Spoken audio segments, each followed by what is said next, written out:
icyo kibazo kiri kuri Coach Gaël kurusha n'abandi bose. Muri wa mujyo wa kirara kwihangana yavuze ngo enough is enough, araza arekura imiriro kuri Coach Gaël ariko yitsa ku bahungu be. Waragambaniwe. Ahubwo Dumba naza akamufakinga down nibwo ari mu mukandire. Iyo ninzi ibyo rero.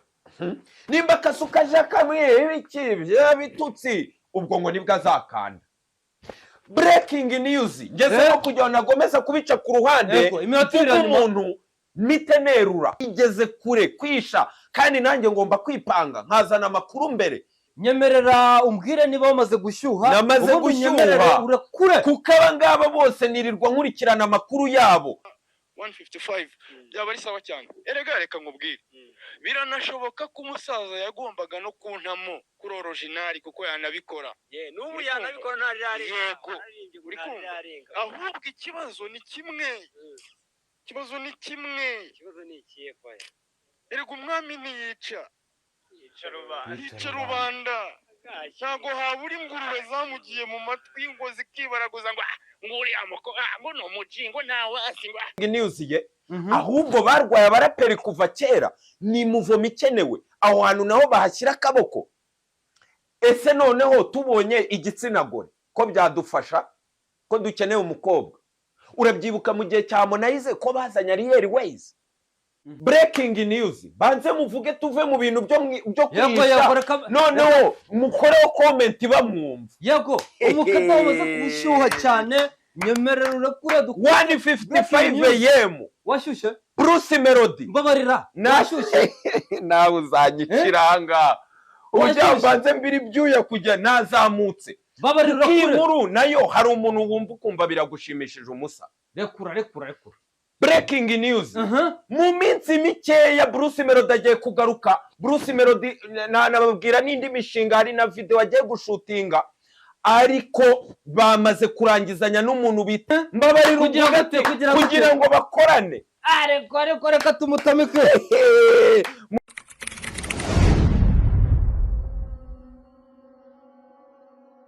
Yego reka tubaye ikaze n'ubundi mwebwe mudukurikira kuri Oasis TV1 mukurikira imiriro y'umukada ahinda umuriro acuncumuka arekura. Nanjye ndi mucambuzi inyuma ya kamera mba niteretse nanjye namaze kwitereka rwose. Turajya tunyuranya nawe umukada uzarekura hangaha. Umeze neza? Meze neza ndashima. Ugira yabo? Meze neza rwose ndagira ngo tuze kwinjira nyine ubimfashemo. Nubwo utangira usuza abantu ariko babitumenyereyeho tubaha ikaze abari hirya no hino mu makuru y'uyu munsi. Badukurikira baherereye mu majyepfo, mu majyaruguru ndetse n'iburengerazuba n'iburasira bwaryo ni city kati.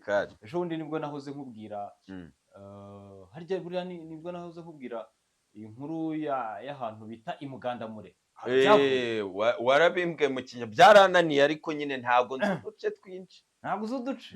Use majyepfo n'uhazi? Ariko nyine amateka yo nk'abarukara rwirahiye umuntu nyine mbanyazi. Mu majyepfo mu karere ka Nyanza ahantu bita imugandamure ngo habaga umugande bita Amuri. Wari umukanishi ukomeye cyane. Ikinyabiziga bagahita bakohereza kwande kumukanishi urenze nimero ya mbere. Ni Butare subo? House ari muri Butare. Oya. House ari ni Nyanza ya Butare. Ni house ari Nyanza ya Butare. Ariko ubu ngubu ni mu karere ka Nyanza nyine. Yego. Hanyuma rero bakakubwira bati ibi bintu umuntu bishoboye ni Amuri. Inyanza hari umugande witwa Amuri. Rero bigenda biba gutyo nyine ko umugande witwa Amuri. Imugandamure. Nyine gutyo. Umuntu utari n'umunyarwanda bakamwitirira ahantu. Nuko kuko byaje. Harakoze. Yego mukada rero tumaze gusuza abantu batandukanye. Kugira ngo reka twinjire mu mwandiko tudatinze n'ikirere ndabona kigenda gihinduka. Tujye kwinjira mu mwandiko, tujye kwinjira muri 155 Arebo y'umukire. AM. Ariya ni African what? Music. African music. Yego. Iyi ni lebo y'umukire mugwiza tunga ndetse bamaze kudukonfirmira ko no muri Amerika buri ya wundi ntago yoroshye. Bivuga batavuga tubwaragukandi se. Ariko rero nyamara ngo waratamiye ubwo wandiye akoze muca. Amaze gutamira ntago bibaho. Abatamiye ni bari abavugizi. nta bavugizi uzi. Erega ikibazo dukeneye kuzamura imyumvire. Ubu ko twari kumwe dutari iyo nkuru bakatubwira ubukire bwe n'imitungo amaze akodesha abantu yahaye akazi. Ubwo iyo nza nka simbivuge ngo kugira ngo mubone ko nta shamani ntibyoroshye. Bano bantu rero ubundi baherereye ngo ibwota amasimbi. Buri undi muntu mani buri munsi basigaye bambwira bati buriya nimuvuga bakire mujye mwitsa no kuwo bita TMC. Ntabwo ubushize twakoze inkuru se batubwiye umuturirwa ugeretse aka gatatu yamaze kuzamuka. Naho ngo ni umukapo burya. Rurabeye. Wibuke ko yagiye ari engineer. Afite masters zirenze. Ubu ngo we nagakora zino fucking job. None ngo buriya wibuke ko TMC nawe ngo atijandikaga ababebe bo nk'amafaranga ibiki amayoga n'ikimurara amajoro ngo yahuzaga na Kerema bose. Yego hariya rero ngo arakegeta ari umuntu wadanje cyane. Umuntu bita Kitoko buriya ngo kuva mu Bwongereza akimanukira akiyazira muri Amerika. Erega niyo uri umusitara ko kazi nakaragufasha mu kubona akazi mu kubona abantu baba basanzwe bagukunda bagukonekta. Sometimes ubusitari ni bwiza. Sibyo yenda hari aho biba bibi zina hari icyo rifasha. Yego reka twinjire rero ni Rebo ya 1:55 AM tugiye kugarukaho. Twabamaze kubona ko witwa Fata ku mavuta yamaze kwibrandinga nk'umuvugizi. Umuvugizi niko twavuga. Ntago yibrandinze. Ntago na breaking yako bamuterekere baramutamitse ubu ngubu ahubwo ari kuvuga ati yababare bisenyutse na buwande we ko ari nko kuntamvuto.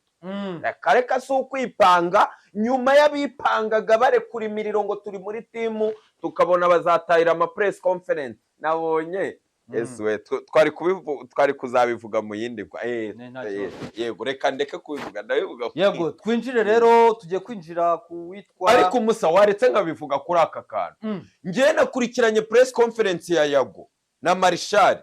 Wabonye ukuntu byasojwe arangiza akavuga ati ka kariste rero k'abanyamakuru timwiyandike neza ati na nimero muyisigeho.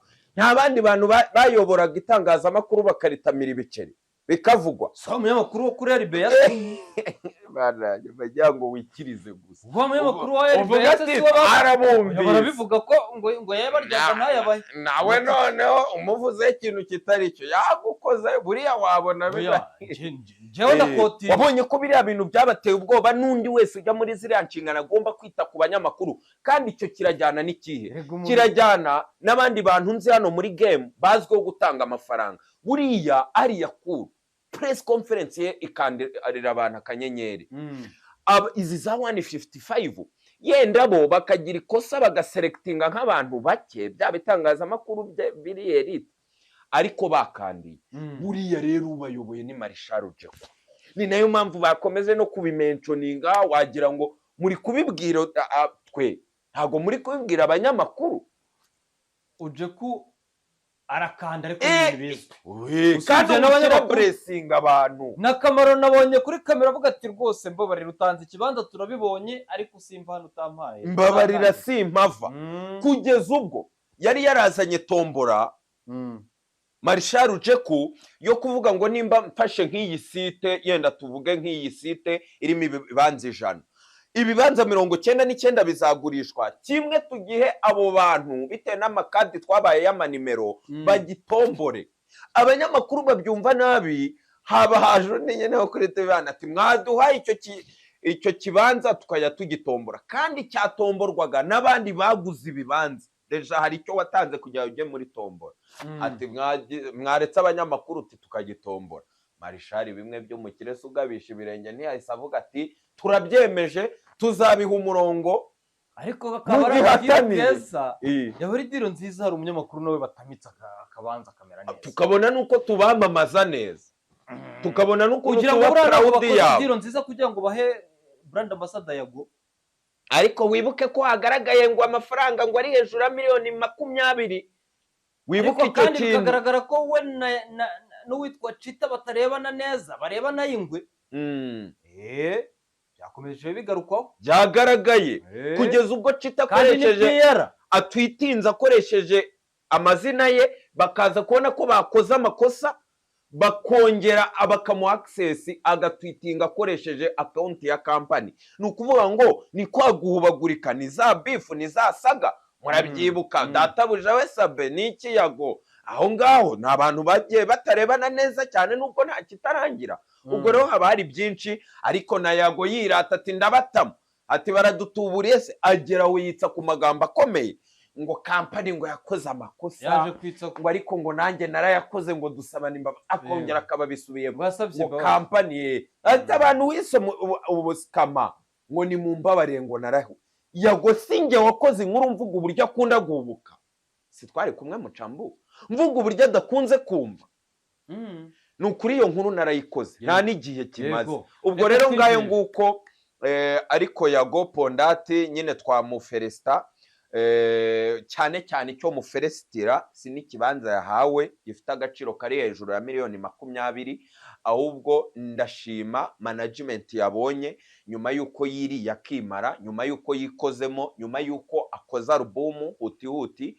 Ubwo rero yabonye manager, yabonye management ndetse irimo n'ikivandimwe cyinshi birabira konta, kuko nta nubwo mubizi buriya ni nabyo biba hagati ya Bruce Melody na coach, bafitanye amasezerano, afite n'ukuntu agomba kuba prolonge bitewe n'ibyo tugushoyemo projet zonguka kera. Amasezerano arimo bushuti ntago nyakunda. Oya ndi kuvuga imibanire n'ubundi nabari abadufeze, ariko nanone hari igihe ubona harimo n'ubucu. Umuntu mugiye gukorana yarasanzwe gukunda, yarasanzwe ari umufana, icyo kintu kirafasha. Bruce Melody aho niho bijya bizira, umuntu ugasanga mukoranye nk'inshuti nta kontara mufite. Ndatanga urugero, yego amwe mu makuru mfite na ya modoka yajemo ibibazo ya kado yahawe Katarina mama Brita, nabwo buriya ni ibintu byabaye parokaziyo, avuga atari ko anniversaire iraje, why not, ko nabonye nyenda aha ngaha bari gutanga amamodoka cyabigezweho. Ugasanga iyo deal coach ayimufashijemo amuhaye ubushobozi, ariko rero mabitari muri kontra. Urwo ni urugero ngira ngo mbahe mwumva ukuntu niyo musanzwe mwumvikana. Urwo ni urugero ruri positive. Yego, ndaguha rero ingero ziri negative z'abahanzi bagiye bajya mu by'ubucuti bya gifiti. Aho ngaho turaza kusanga Papa Cyangwe na Rocky, twabonye ko byarangiye n'ibyarangiye neza. Ibintu byinshi bitanditse maguyi, ibintu biba nk'ari favor guhaye cyangwa se yanamusinyisha kubera ko umupeti yaje akeneye kumenyekana, kavuga ati je niyo abantu bamenye gusa, ariko ibya kontra ntabwo nta kintu byitayeho. Akaba yasinyira nka 30% yayo binjije, akazagira gute, akazatangira kwinjiza miliyoni nka zingahe, akajya abona bamuhaye nk'ibihumbi 500. Ati ubwo harahiye twakora, harahiye. Hano hanze twebwe turi kubona ko umuntu ari umustar afite amafaranga ameze neza, kandi ubwo tubirebera mu myambaro yose yambaye, ariko muvuga nta kintu kirimo, depression kabirakinduye, ugatangira kwivumbura kuri manager, kandi mu by'ukuri n'abandi ba manager bari kuzagufasha, ugasana nabo babonye kurendisa. Ibyo bintu byabaye kuri Christopher ava muri Kina Music, nawe yasinye amasezerano yasinya nabi icyo gihe. Twagiye tubona ahantu henshi rero hagiye hatandukanye, niyo mpamvu mvuga ngo ibintu bisa naho biza mu bushuti, ibintu bisa n'ibirimo favor nanone atarimo business cyane, bigenda biteranya. Aho biba ngombwa n'undi akaba yavuga ngo aya mafaranga aje sinaguhaye imodoka. Yego, nanjye ndayakenye, nanjye nyabarire. Reka twinjire rero, twigiye muri 155 yemo. Iyi ngiyi irabarizwamo witwa Kenisol, tunamuferista cyane, wamaze kwibaruka umwana w'umuhungu. Yego, Niyonkwe, Nibonkwe cyangwa usubireyo nta mahwa. Nge ntabyo nzi niba nta yabayo cyangwa abayo. Ubwo rero niba ntayo basubireyo nta mahwa, niba ariyo bacire birarura.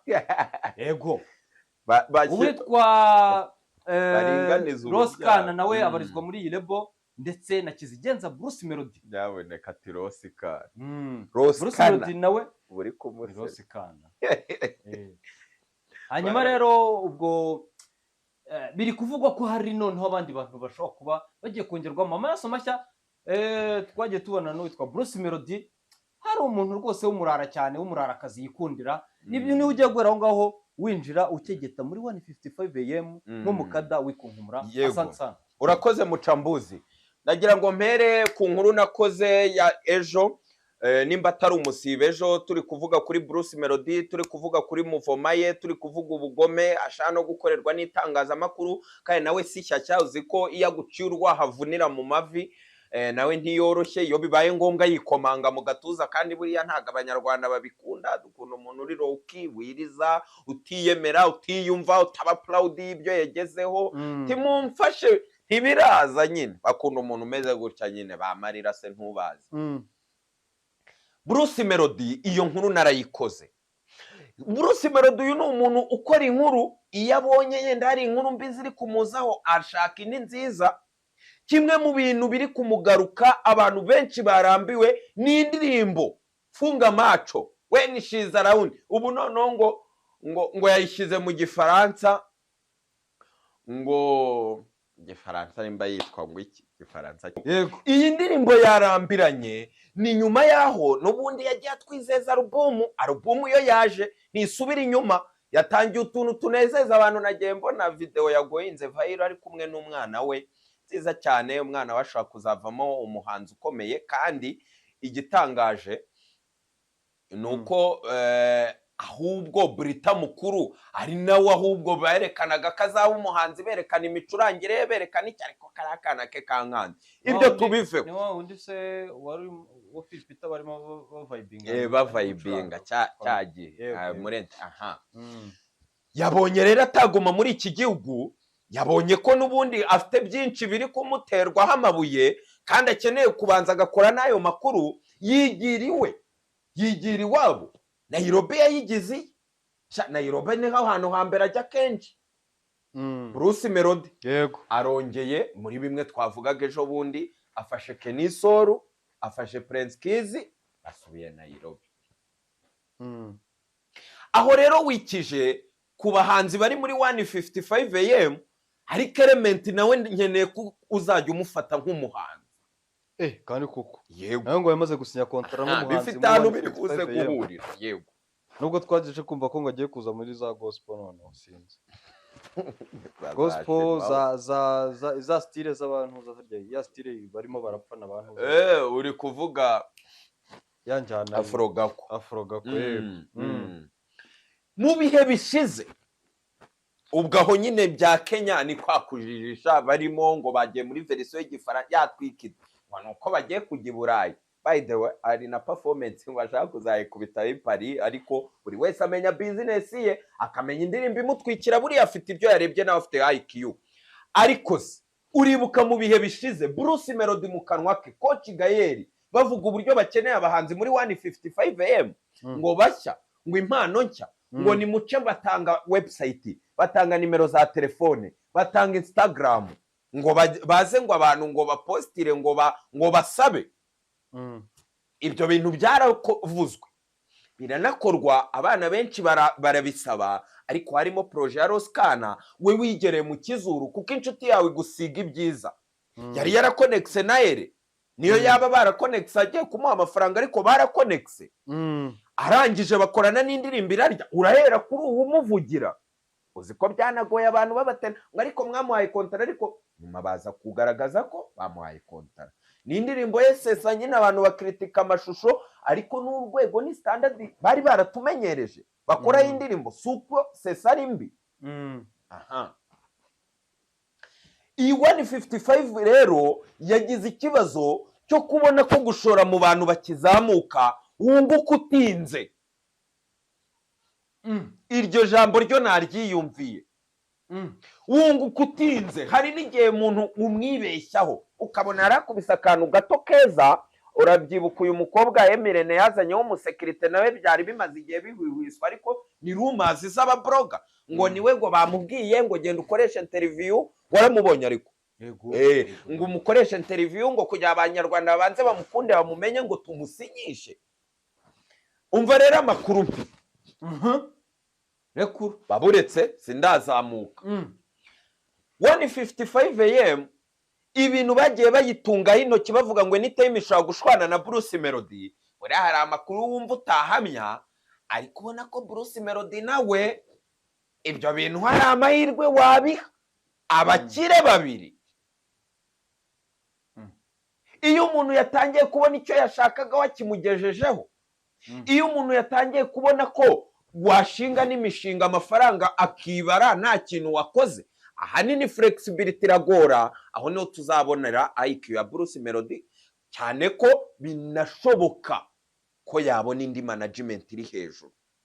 Ubwo ibyo bifite ahantu bihuriye n'ibintu ngiye kubabwira, ibintu mwibaza. Ntago Bruce Melody yajyana bivuga ko atatandukanye na Kabanda Jado atari uko mu managing, ahubwo ari uko banatandukanye neza, bagiranye n'ibihe byiza atamwihakana. Hari n'utuntu bishobora kuba ngombwa ko abo profitaho. Uranyemerera ko Bruce Melody nka 1% Platini yari yabonye, uremera ko ari kuri urwo rwego muri Afrika yabona management irenze Coach Gael bakanatandukana neza kubera umuziki watumbagiye? 1% se burayirare irenze byahe? Urwo ragira ngo ninjire mu miriro yayo, ariko uko wumva ngo Marvin iranshaka, ngo urabizi ko na badonjazi babonanye, kumva ngo hari uko wumva ngo niyo mu Bwongereza PDD yaguze album ya Burna Boy, Marvin yaprosheje Bruce, hari ukundi kuntu remera no mwitangazamakuru nta n'ikintu barabakandira. Uwo Bruce Melody kuki ataredi Kenzo wagiye muri Marvin? Urumva ni uburyo bwo gucuruza. Bafeyirinze rero gushaka abana bato. Nimba ari ikibazo kiri, ariko bitandukanye no mwitangazamakuru. Mwitangazamakuru abanyamakuru ubona ko abafatikana batari benshi. Mu muziki rero sinzi naho nimba wavuga ko abahanzi bashya nanone badatwika nk'abarami. Mu bijyanye n'abahanzi bashya uri kubibona gute? Uribuka ya generasiyo ya ba Bushari ba Juno bande nyine ya 2020 bariyeri, urayibona ute n'iyi generasiyo ya ba Kidi izi mvubuka? Ntabwo ntacyo barabasigaho kirekire, ahubwo keretse dufashe iyo generasiyo yabo ba Ariel n'aba bandi bari kugira, wenda tukabashyira muri generasiyo yenda yabo ba Melody nabo navuga nk'aba Mico, nyine bano umuntu ubona ko bamaze imyaka myinshi muri industry nyine bahari. Yego, nibyo dushobora kugereranya wenda bigashoboka. Yego, havuzwe rero mu minsi ishize natwe twabigarutseho banavuga ngo na Chris Easy ya joininga. Ibyo mbivugiye iki? Nuko bagomba kuzana abahanzi bakuru bakomeye bazi icyo bakora, bevariwe imiziki yabo irenga 5 bakavuga ati aba bantu babikora. Niho hantu haziye mu majwi Chris Easy, ariko we nabisobanuye byihariye muri iyo nkuru twari kumwe. Rero bazanye Keniso, ugomba kuvugira umuntu wawe. Ntabwo Roscan agomba kuvugirwa na Element bakonekse na mbere kuri iriya ndirimbo, na mbere yuko Bruce Melody joininga. Element yavugiye Roscan, Bruce Melody yavugiye uwitwa Keniso. Subyemera ntiyari umuhungu we, sinawe banakoranye indirimbo nyinshi kurusha na Juno. Siwe wirirwaga mwirukanka inyuma, abona izaraje atenda mugwe. Nuko amukunda. Usibye no kumukunda se, Keniso azwiho akantu ko kuba ari form mu kwandika. Kandi Melody arabizi ko indirimbo yahayisanze yanditse hose agomba gukegeta. Baranahuzaga. Juno yumvaga mu baraperi, amafoto yose yifotoranya na ba Kevin, yirirwana nabo ba Papa Cyangwe, yirirwana nabo ba Bitre, ba Rogani. Iyo niyo gengo ye. Ntimukabone Bruce Melody binagenda biguru ntege n'igitangaza kikaze ejo bundi ntimubimenye. Buriya Juno yibona muri iriya genge cyane, mu gihe Keniso nawe ari umuntu wa Bruce Melody hafi ye cyane, yari afite impamvu yo kugira ngo areka abahanzi ko na Melody ari umurara. Bruce Melody we sikira nanuza si umurara, ariko nanone hari ibindi bintu by'abaraperi ntutume mbyinjiramo. Bruce Melody avugira nde? Avugira Keniso. Uwo ni wo mujyo namenye wa 155 AM. Forget nta muhanzi mutoya w'imvubuka bazongera gusinyisha. Dufite amafaranga, tumaze kumenyekana, dukeneye umuhanzi tuzana ubwabyo hagashya, tuki breaking ago yaje uvuga ati aho bavuga bati wakoze iki duhereho, ufite iki duhereho. Kandi ikindi babona wagendera mu mirongo ya 155 AM, hari indi faiblesse bafite. 155 AM ifite inakomeye, ariko by the time yenda bizakosoka. Iyo icyo kibazo kiri kuri Coach Gael kurusha n'abandi bose. Umuntu wese ushatse kumenasa Coach, ushatse kumuvugaho, ushatse kumwibasira Coach Gael afite faiblesse yo kutabyihanganira. Iyo ni defo uri muri iki kibuga, mu kibuga abantu birirwa bavuga, niyo wanabakandira bose bazavuga. Iyo ni faiblesse afite ikomeye. Bigenda bite sa? Bifite ahantu bihuriye n'umuntu ngiye kuvuga. Bigenda bite se umuntu amuvuze bigenda bite? Arakanda. Suruca. Na ni faiblesse ngiye kubigeraho. Yo kuba byanganira ko bamuvuga. Ntarebe. Okay, agukandira kugira ngo utazongera kumuvuga se? Eka mbisobanure gutya. Cyangwa bya bindi by'uko umuntu ashobora kuba ari nk'inshuti yawe, use ndabyita akagushyira hafi ye nyine. Oya. Akagushyira hafi ye. Noneho akaguhinza ibyo ku buryo utazongera kugira uburyo bwo kubona uko umuvuga yaragutabiye. Yego, wari ubisobanuye neza, ariko ndakosoraho akantu gato. Wakagombye kwicara ukavuga ati nk'uyu munyamakuru yenda Kasuku akoze inkuru inshimishije, reka mukandire, sibyo? Nk'uyu munyamakuru Dumba ni influencer, reka mukandire. Nk'uyu muhanzi aranshimisha akoze igihangano cyiza, niyo nta musinyisha reka mu blessing. Hagaruka ameze. Ahubwo Dumba naza akamufakinga dawuni nibwo ari mu mukandire. Iyo ninzi ibyo rero. Nimba Kasuka aje akamwe ibikibye bitutsi, ubwo ngo nibwo azakanda. Breaking news ngeze no kujya nagomeza kubica ku ruhande umuntu mitenerura uranyongeza nk'indi biri yo kwerura muvuge umuntu wani bigeze kure kwisha kandi nanjye ngomba kwipanga nkazana amakuru mbere. Ese nyategereza bijana kwijana bari bwo nyavuga mucambu amakuru abaye 90 sinkwe kuza nkahita nyavuga. Nta bintu nagiye mvuga bugaca byasotse. Ufite facts rekuru. Yego kure. Mfite facts. None kambanze nkwereke shaha ngaha. Facts se ni hehe? Ari kuri kumpoza. Hari igihe saa tuvuga tudafite facts uri kumpoza. Nani ninjiye muri breaking kugira ngo singomeze guca ibintu hejuru.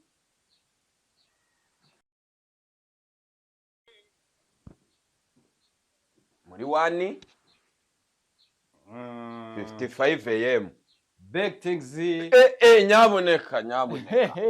Ubwo rero ndagira ngo nzamuke ni minota 2 muri breaking duhita tujya kuri comment no nca gukora kuri Coach Gael. Nyemerera umbwire niba bamaze gushyuha. Namaze gushyuha. Urakure. Kuko abangaba bose nirirwa nkurikirana amakuru yabo. Nyuma yuko umuntu bita Dumba na Kasuku bagiye kuri live mubyibuke nta mezi abiri arashira bakakira Bruce Melody yarangiza bakitsa kwizina ry'umurapera mu Rwanda. Wibuke ko bari barwaye umuraperi nyuma yuko bashatse no gukorana na Fireman hakaza ibibazo. Nyemerera mvuge gutyo. Ndetse Fireman nawe muri wa mujyo wa kirara unyumvira abantu bimeninda. Muri wa mujyo wa kirara kwihangana yavuze ngo nafize nafu. Araza rekura imiriro kuri Coach Gael ariko yitsa ku bahungu be. Waragambaniwe ngo noneho yarangiza agakoresha amaterime mabi y'abaraperi. Ibyo bintu se urambwira ngo nta kintu byagufasha. Ndakubwiza ukuri nta kintu byagufasha. Umva Fireman hano 155 byaba ari sawa cyane. Erega reka nkubwire. Biranashoboka ko umusaza yagombaga no kuntamo kuri original kuko yanabikora. N'ubu yanabikora ntari yego. Uri kumva? Ahubwo ikibazo ni kimwe. Ikibazo ni ikihe kwa? Erega umwami ntiyica. Yica rubanda. Ntago habura ingurube zamugiye mu matwi ngo zikibaraguza ngo nguri amoko ngo no mujingo nawe asingwa. Urabyumvise ibyo bintu? Ubwo niko kuna abantu bajya gupunguza bakenewe n'injawuro. None se Fireman kandi nje mfite amakuru ko ari we wisabiye Coach ati ngende mu bihe bibi. Uzi ko afite na mama yake. Nje nkandira kanyenyeri umuziki nzaba nkukora n'ubundi na Kerema Kina Music yari yaranyetegeye. Nje nkubwira ibya Kerema noneho nyuma yaba iyi mihandiza Rembo yagoyinze viral miliyoni 2 na barabivuze ibyo. Yego. Ntago uyu Fireman nje muri breaking news ye. Ahubwo barwaye abaraperi kuva kera ni muvomi ikenewe aho hantu naho bahashyira akaboko. Ese noneho tubonye igitsina gore ko byadufasha ko dukeneye umukobwa. Urabyibuka mu gihe cya Harmonize ko bazanye Ariel Ways. Nugushaka abo bantu dukunze dushyigikiye biri no mu murongo w'igihugu duteza imbere igitsina gore, ariko se hajemo n'akantu ka rap. Ese Bruce Melody back in the days amakorabo yakoranye na Bulldog byagenze bite? Korabo yakoranye na Jay-Z. Ese ntabwo wibuka indirimbo y'umuntu bita Bruce Melody na Riderman yabaye akasamutwe? Icyo kintu nacyo baragikeneye, kandi wibuke ko hejuru nakubwiye ko nta muntu mushyashya bazigera bongera guha akazi. Ndi kukagarukaho bifite ahantu bihuriye. Umva amakuru nzanye. Nkurikije umuntu nyeretse urabigarukaho? Yego, ngiye kumuburekinga nivuganiye nawe. Twavuga ko ni umuntu mushya n'ubundi ntabwo ari mu bantu mu mabig fish. None ngiye kugera kuri Fabrice rero. Witonze. Uri kunyumva neza. Noneho wavuze ko nta muntu bazongera kwakira uri kiri down. Oya, mushya muri game. Yego. Ese mu by'ukuri uwo muntu ni diro nziza? Nkurikije ibyo ngibyo wavuze ko bivugiye ko batazongera kugira gute? Yego. Kuzana umuntu from nowhere. Ese koko ni shuwa nziza cyangwa ni ubuke bw'igitsina gore kiri mu muziki? Aho ngaho umbajije ikibazo cyiza rwose, kuko ndagira ngo mwumve ibyo byose mu bitwarire hamwe, atari ukuvuga ngo bashakaga igitsina gore gusa cyangwa se umuraperi gusa, ahubwo ibyo ni ibintu bihurira hamwe bigatuma uvuga ngo uyu muntu ni right one. Breaking news, banze muvuge tuve mu bintu byo kwisha. Noneho mukoreho comment bamwumva. Yego, umukata wamaze kubushyuha cyane, nyemerera urekure 1:55 AM. Washyushye? Bruce Melody. Mbabarira. Washyushye? Nawe uzanyikiranga. Ujya banze mbiri byuya kujya nazamutse. Mbabarira kure. Inkuru nayo hari umuntu wumva ukumva biragushimishije umusa. Rekura. Breaking news. Mu minsi mikeya Bruce Melody agiye kugaruka. Bruce Melody nababwira n'indi mishinga, hari na video agiye gushutinga, ariko bamaze kurangizanya n'umuntu bita Nessa, umugore wa Bitkira. Mbabarira kugira ngo bakorane. Ariko reka tumutamike.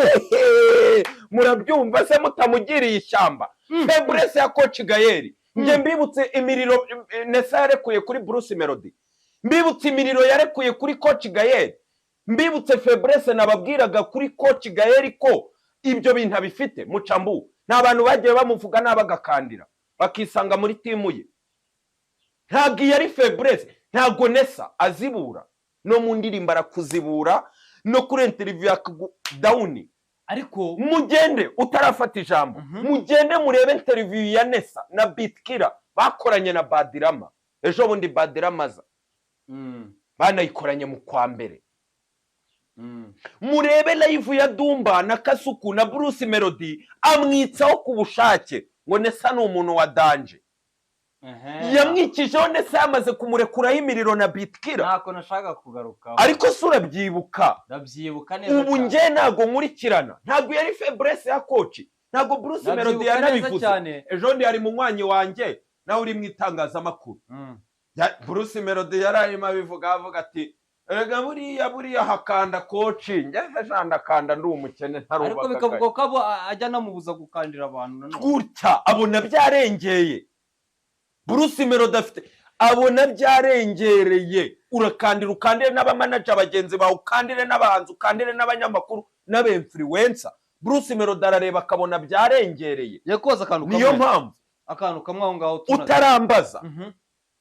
Nessa yagigije ubwe we na ya mpano, reka nabivuge gutyo. Bari mu bantu beruye ku mugaragaro basaba, bapfukamye, binginga, basaba korabo na Bruce Melody. Icyo cyo kibanze cyumvikanye. Nyuma yuko Bruce Melody ari mu mishinga ye muri biriya bihe bazenguruka Amerika, nibwo Nessa yabonye aramukapinze na Bitkira, batangira gufakinga Melody. Batangira kwitsa kuri Coach Gaël. Melody avuga ko nyine we nibwo Dekati yarari mazana ibintu by'ubutinganyi, yandagaza Coach abeshya ngo amafaranga ngo ahantu yayakuye. Ba Nessa barazamuka barareka. Melody avuga ko rwose we icyambere ubu ngubu bisigaye business, abanza kureba n'icyo azakuramo muri iyo korabo agiye gukorana nawe. Wajya kureba ugasanga korabo n'uwo muraperi kazi cyangwa umuraperi nta kintu ku buryo bw'ubucuruzi ashobora kubona ko nta business irimo.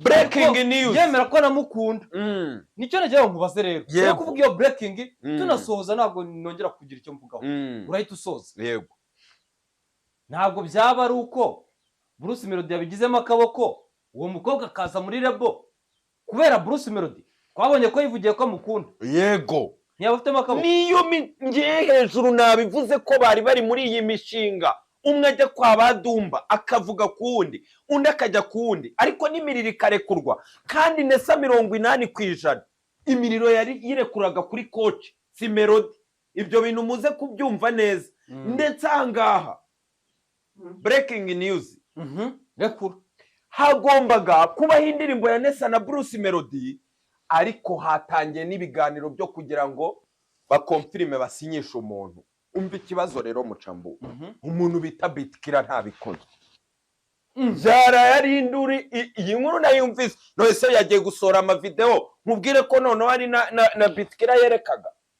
ati nje ni decisive ariko ngewe si nka element ngo agume ngo kwa Nopuja ariko yagiye mu gikire ari gushakwa n'abakire ariko wibuke ko Bitkira aho harimo n'urukundo aho niho bitereye Mosiyo none si ikibazo ni iki ikibazo nuko Bitkira abona ko Nessa nagenda umuziki wabo uri busubira inyuma niwe yakoreraga indirimbo nyinshi yamubrandingaga ayo makorabo yabo uzi indirimbo afitanye na Nessa Bitkira yitwa Papa urubyiruko iyi ngiyi isa nayo iri ya campaign yakasa mutwe none ifite beat none Nessa yayikirinze nayo ngiye kuyiririmba bari guhita banseka abakunzi bayo ariko irarenze ifite none refrirenze uri kumva umusa Bitkira agiye kubyitambika kandi wibuka ukuntu umugore yubaha umugabo wibuka umuntu aranavuga ngo aho yatambutse iriya minsi wowe ari wowe wananirwa kujya ku mukire ugasevinga urukundo urasoreza kuri icyo kibazo nta kintu umbaza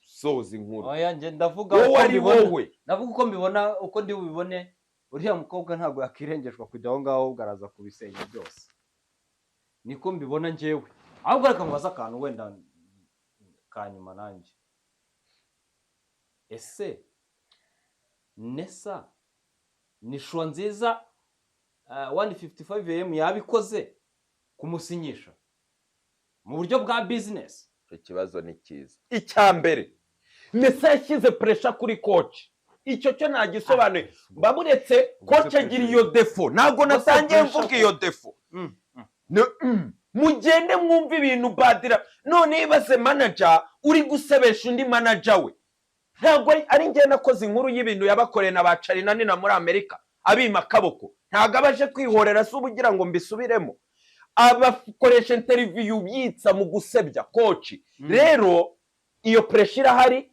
ikindi cya kabiri bari kumva ko ari ibintu byiza gufasha umuntu w'umuraperi ariko nanone w'igitsina gore nanone ako kantu nabivuze kuri Ariel Ways ariko nanone Nessa ku kintu kijyanye no gukiringa beat muri za refrains za melody mana yanjye Nessa ndasoza nkusubiza ikibazo wambajije vuga ngo kuri njye Nessa si umutangizi Nessa ahubwo akagira ikosa ryo kuririmba yenda ibishego cy'amagambo ari hafu cyane yego bigatuma according y'umuco n'imiterere y'igihugu wenda tutabyiyumvamo ariko ba bantu bake bemera Nessa baba bamwemera cyane bakunda hip hop bakunda wa mujyi w'abanyamerika amadisi amabifu ibintu nk'ibyo sibyo nge nta kibazo mbifiteho ahubwo ni shwa nziza mu buryo bwa business nk'abantu bari b'abashoramari bakeneye abaraperi cyangwa nteranye n'abaraperi sinavuze ibyabo reka ngushimire urakoze Imana ibarinde mucambuzi nawe mushimire yari yanzamuye ariko tugomba kuza twitereka tukimenya amakuru namwe mukenjoyinga ibihe byiza aho muri hirya no hino ari kumwe n'umukada wanyu mucambuzi hafi aho hasta la vista ciao ciao